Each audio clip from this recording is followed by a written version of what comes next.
Welcome to the Good Girl Society, the podcast where we, Jen and Sass, talk all things bookish lifestyle and navigating life in your 30s. Make sure to give us a follow on Instagram, TikTok, and YouTube at good.girls.pod, and be sure to follow us here on streaming services so you can listen to our latest episodes.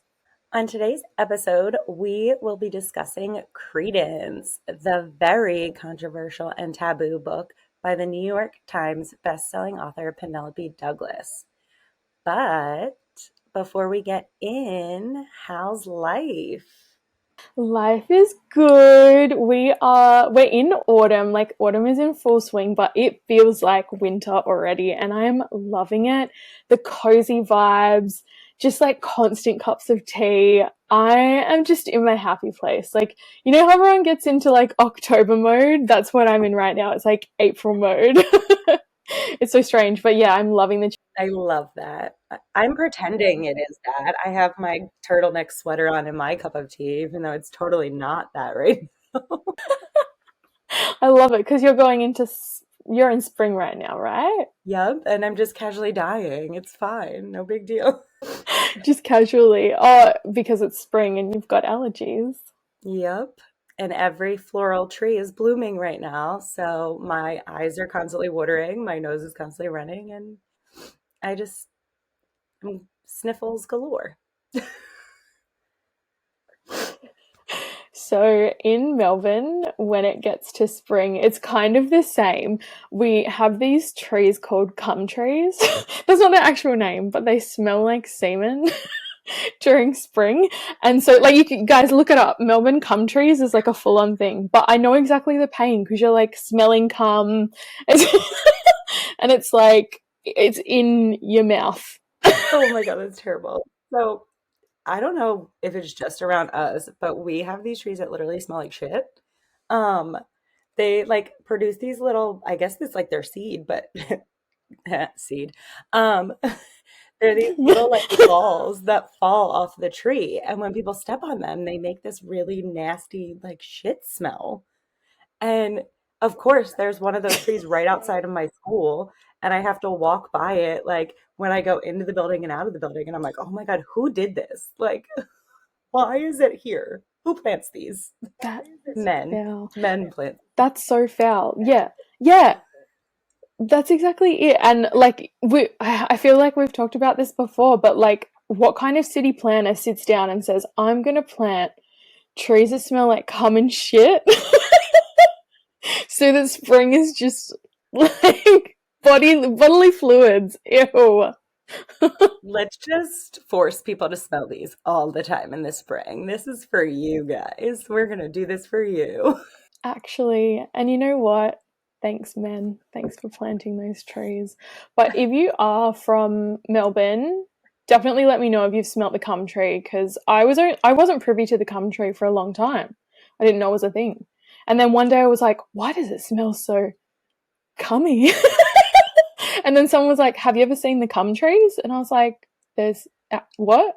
And then I discovered a whole new underbelly of Melbourne. Oh God. The cum trees. The cum trees. So now I guess I have to come in the spring because I can't not smell this now. I feel like it's like something you have to smell. Yeah. It's like a rite of passage, I guess, like Right, smelling like the cum tree. Yeah, well, when am I? Oh no, I'm coming in, I think October to you guys, so no shit trees for me. it's okay. They might be around, who knows? With this Oh weather, you well, never all know. right. You never know.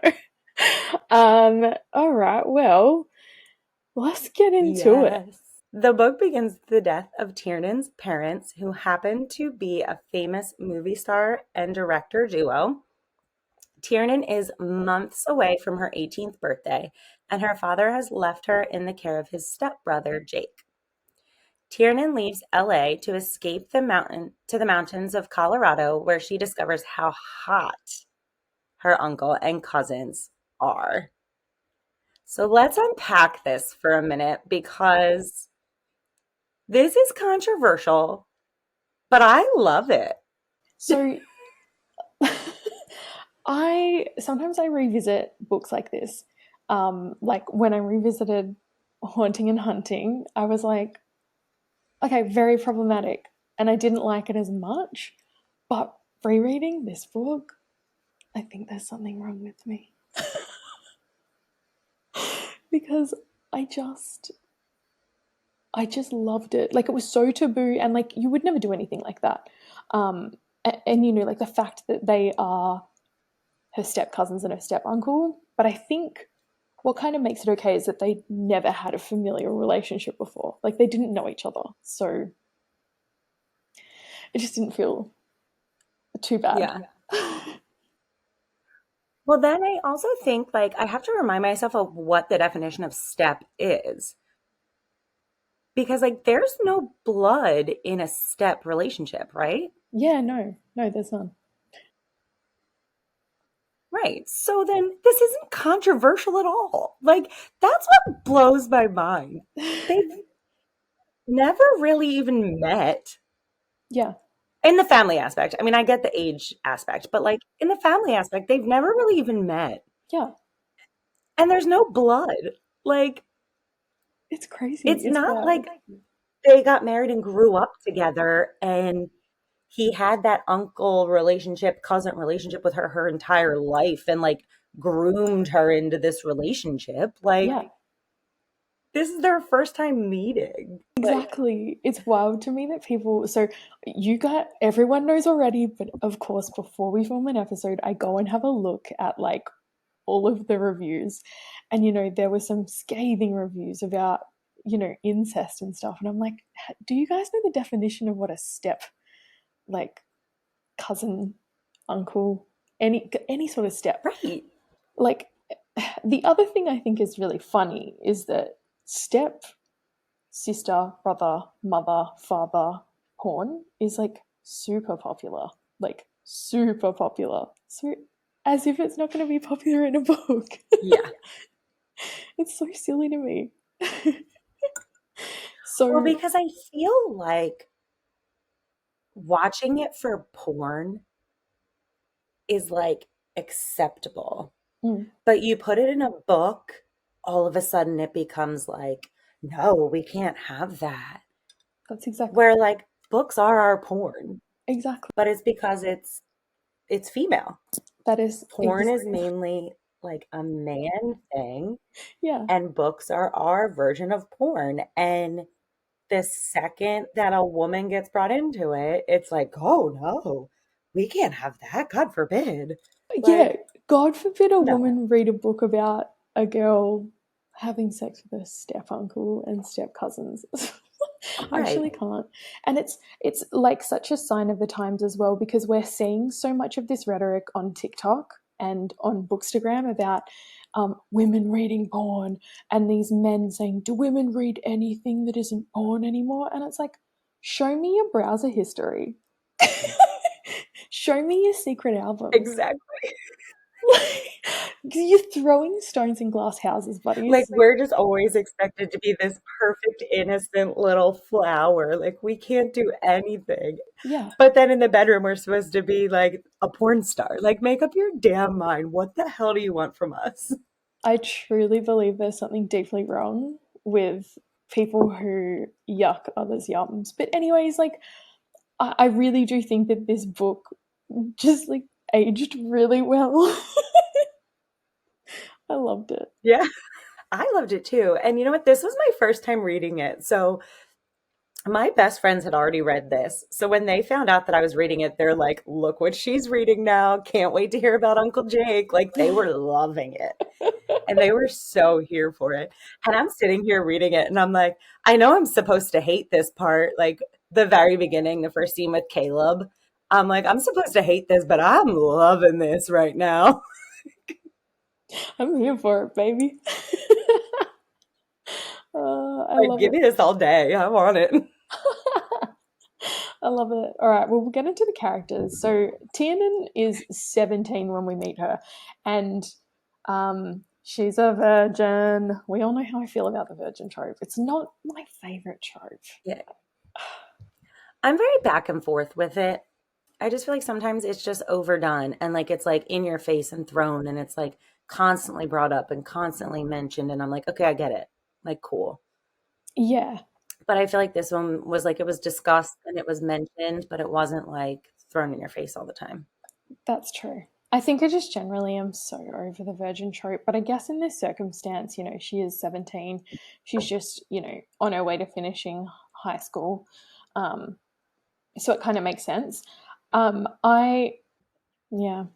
Anyways, look, I just felt so sorry for Tiernan, like the whole book. Like the premises is like we start the book with her finding out that her parents have offed themselves. So we've Yeah. got her dad, who's this very famous Hollywood director, her mum, who's this very popular movie star, and one of them gets cancer, and they decide to end both their lives. Double suicide. Double homicide. Do you know that? No, you don't know that meme. Do you know that meme? No. Oh my god, it's so bad. I'm going to show you after this. Anyone who knows it, double homicide. Damn, it's so bad. Anyways, sorry, I digress. Double suicide. They don't even leave their daughter a suicide note, and they don't want to be without each other. Like they'd prefer to both die than to live without the other. And that's like the Yeah. premises of the whole book is her flashing back to these memories of her mother and father giving her nothing her whole life. She was raised by her nanny. Is that what I think it mid-eye was the was? mom's assistant. Yeah. Horrible Like stuff. they didn't even give her a nanny. Like that's how little they cared about her. Yeah. Yeah, Like so at one she's point like, they took her on vacation because the tabloids noticed they were doing all this stuff without her and they yeah. left her in a hotel room for For days. 2 days they left her Like alone while they they like forgot went about her for days. island hopping. It's awful. Like I feel like Mhm. there's nothing worse than like feeling so incredibly sorry for a character, and that's like what I felt this entire book. I'm just like, Tiernan, you deserved so much better. And Yeah, there's also points where she's like feels guilty because she's like, I was brought up with so much wealth and I should be like happy with that, but like what's wealth if your parents don't love you? right. It's so sad. So yeah, I spent like a majority of this book both times just feeling so sorry for Tiernan, and she's obviously trying to find herself. She's a teenage girl, like she's just trying to Yeah, figure her life out. um but I think her story, even though it is a fucked up story, like it is very healing the way she gets, yeah. what she wants in the end. um we have Uncle Jake. Hell yeah, Uncle Jake. Uncle Jake is so hot, the way he's like, I'm gonna He's so spank you, hot. and then he Hmm. does. Punish me, Uncle Jake. Punish me, Uncle please. Jake. Uncle Jake could honestly get it. And also the way he just has like hot girls half his age in his like Yeah, just room. coming in and out of the bedroom. I am obsessed. I don't know. All Uncle of Jake them, was though. hot.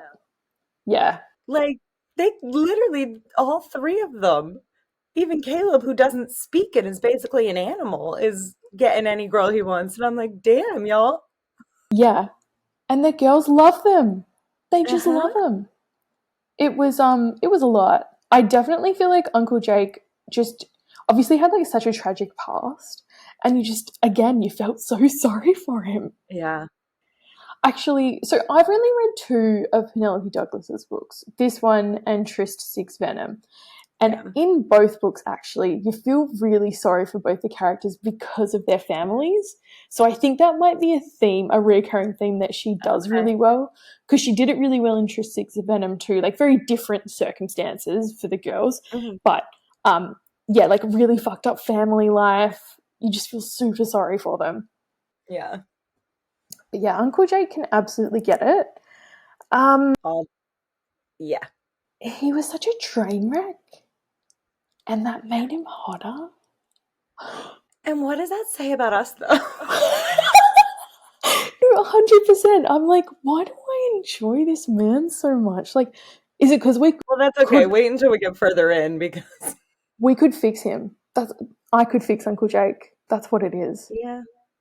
100%. I love him. Okay. He's a I can see train that. wreck. He's a train wreck parent too. Like he obviously has like fucked up his sons a lot. Like especially Yeah. Noah. I would. Poor Noah. Noah is the younger of the two brothers, and like how I He just imagine, wants love. right? He just wants to be loved. He's so like he's such a golden retriever boy. Like obviously he's naughty, but he's such a golden retriever of the group And of. what does it say about me that he's the one I liked the least? Oh, he's the one I like the most. You dirty girl. Jen, what the fuck? I know. That's what I mean. What's it say about me? That really says a lot. It says good things. It says so much good stuff about you, Jen. No, I love Says I Noah. need therapy. Don't we all? Don't we all Yeah, need well, just yes, a everybody needs therapy. You're correct. listen? People who create podcasts probably need the most therapy. So, but I really felt for Noah. Like you could tell that his dad was just like suffocating him and suffocating Yeah. his growth, and like it sucks that he wasn't right for Tiernan because he's just Yeah. such a beautiful sweetie. I did see one of the reviews online saying I would love a Noah book, like a follow-up book of Noah's life. Oh, that would be awesome. Yeah, so I was like, Like him meeting someone in California. yeah, how cute I would would that love be? that. Because he's obviously like a dirty boy. Like he was naughty. Like in the scene, I mean, we'll obviously get to it, but in the scene where they're watching the porno together, Mm-hmm. he was the one who initiated that whole thing. I was like, oh my god, just a little golden Mm-hmm. retriever. Oh, yeah. He's very sexy, I think. And I've said in my notes that he kind of like I imagine he's what Ethan Holstrom is like. So got to bring everything Okay. back to SJM, but I Of picture course. him like Ethan It all wouldn't the be us, time. though, if we didn't. That's so true. Like, so I could relate anything back to SJM. Sometimes I think my friends have even been talking about like problems, and I'm like, oh, that reminds me of this book. And then I'm like, Sass, no, not the right time. The autism. Sorry, we can't help it. It's just part of who we are. It's a part of my DNA. Guys, I just got this podcast thing. What's this called? Microphone. And The now microphone. I feel like maybe I can do some of that. What's it called, Jen? When you do that? ASMR. Ooh, I want Sound effects to the extreme. right. I'm really sorry, guys, if this turns out horrific. It's on me. And then, okay, so we got our big boy Kaleb. We got our mute. Yeah, which you wrote in your comments, fuck this guy. I love So I have so many issues with Kaleb. Like, fuck that guy. And not like in a sexy way, like, fuck you, Kaleb. I See, like, this is really, what I mean. What's my problem? you just love a really, I love a guy with problems that I can fix. you want to fix him so. The fact that he doesn't speak is probably like everything you've ever wanted. It is. See, I literally can't stand the guy. He pissed me off so much. Like, what? Just speak, But you he loser. doesn't speak. He won't bother me.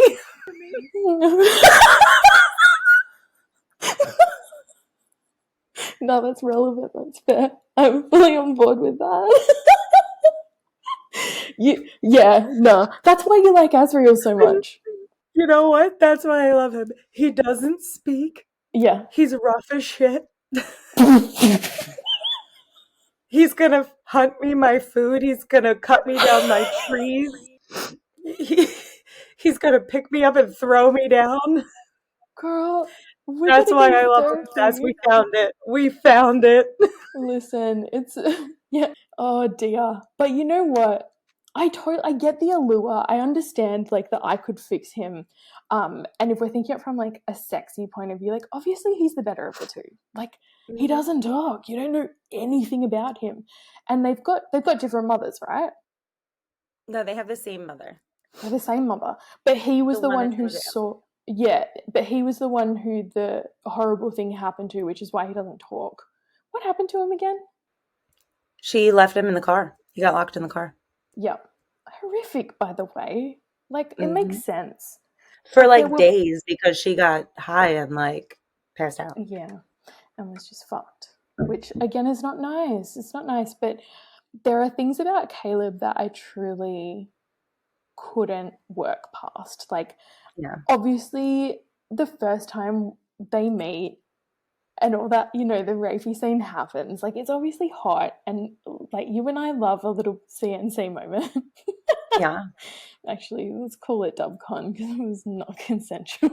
No, um, it is not. And she does tell him to stop, and Noah has to pull him off. yeah, and then it makes me think like it wasn't, if Noah wasn't there, or on the flip side, if she wasn't who she was, would he then just rape her? Yeah. Because like it just, I don't know. Like obviously these towns girls have their own sort of thing Well, going so on. that's what I'm thinking. Like, the problem is because of who the town girls are. So Kaleb clearly isn't in the right state of mind. And so to him, he is an animal, basically. He spends days upon end in the woods hunting. He just came back from a hunt and sees a woman. And when you've grown up and every woman well, first off, he doesn't trust women after what happened to him. Yeah, He probably has a little bit of a hatred towards women after what happened to him. And when every single woman that you've had any type of sexual experience with has always said yes and has always wanted you and always wanted that, he probably doesn't. I'm not making excuses because it's totally wrong, mm. but he probably never experienced that before, truthfully. No, that's fair. That's fair. I think that's really valid. Not Because, I right. mean, he's not a normal human being. He's not a normal person with a No, functioning brain. that's so true. Trauma His changes people. Right. His No, brain you're has so not right. functioned like a normal human being and is not formed like a normal human being. How old is Kaleb?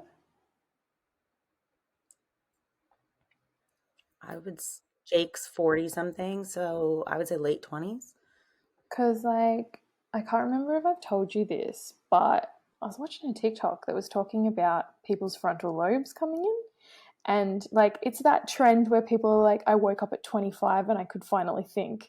I saw that, yeah. Uh-huh. But then a girl made one and she's like, oh, no, this isn't for you.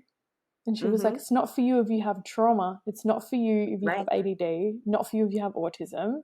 Not for you Yeah. if you've been through like anything traumatic. I was like, oh, well, that makes a lot of Right. sense. So, And for men, it's even later. Women's prefrontal cortex, sorry, the psychology nerd in me is coming out, but women's forms sooner than men. Men is like 5 to 7 years later than women. So oh, naturally is already later than a woman.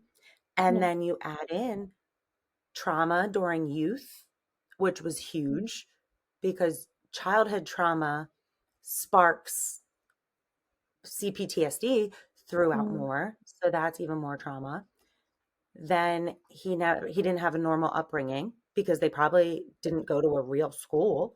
yeah, Because they're stuck inside for 8 weeks at a time in the winter. His only experiences are Uncle Jake, who's clearly fucked up and doesn't know parenting. And he literally disappears in the woods for months. Like, yeah, months on end. so he's probably just fucked, truthfully. He's fucked.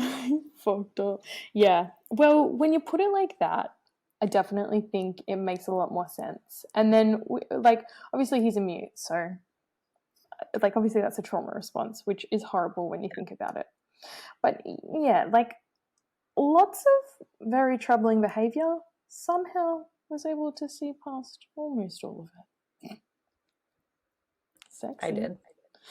I'm But see, look, that's I think my problem too is that I do know psychology and I love psychology. So I'm like, it's not his fault. yeah, He doesn't know. yeah. No, no, I like look, it's an interesting thing to talk about as well because like, you know, when we talk about these books, we have these conversations, and a lot of Yeah, people are so quick to say, "Oh, it's a rape scene." And then we which it have these is, sorts no of, doubt, 100% it is. but then we get to have these It's just conversations. yeah, he probably just genuinely does not know that that's not okay because someone probably never told him it was not okay. He was probably Yeah, never taught that. yeah, 100%. Listen, I really enjoyed these characters. I think if there's something that Penelope Douglas does really well, it's provide us with really fucked up characters that you feel so sorry for in so many ways. So I'm going to rate the characters 4 out of 5. I loved these characters. I'm giving him a 5. Fuck yeah. I love that. Love it. Love it. All right. Well, that's it for this week's podcast. Thanks for listening to us chat about Credence. We will see you in a fortnight. Sash, do you want to explain what that is since you love to do that? Oh my god, come on, guys. We've all heard the Taylor Swift album. We should be aware of what a fortnight is now. Taylor Swift has put Fortnite in the forefront of my American friends' minds. But listen, if you don't know what it is, it's a bi weekly thing. So we're here every 2 weeks. Again, make sure that you follow our socials to keep up on book club in time for these deep dives. We love having chats in the comments, so feel free to reach out to us. See you soon. Love your good girls. Bye, Bye. guys.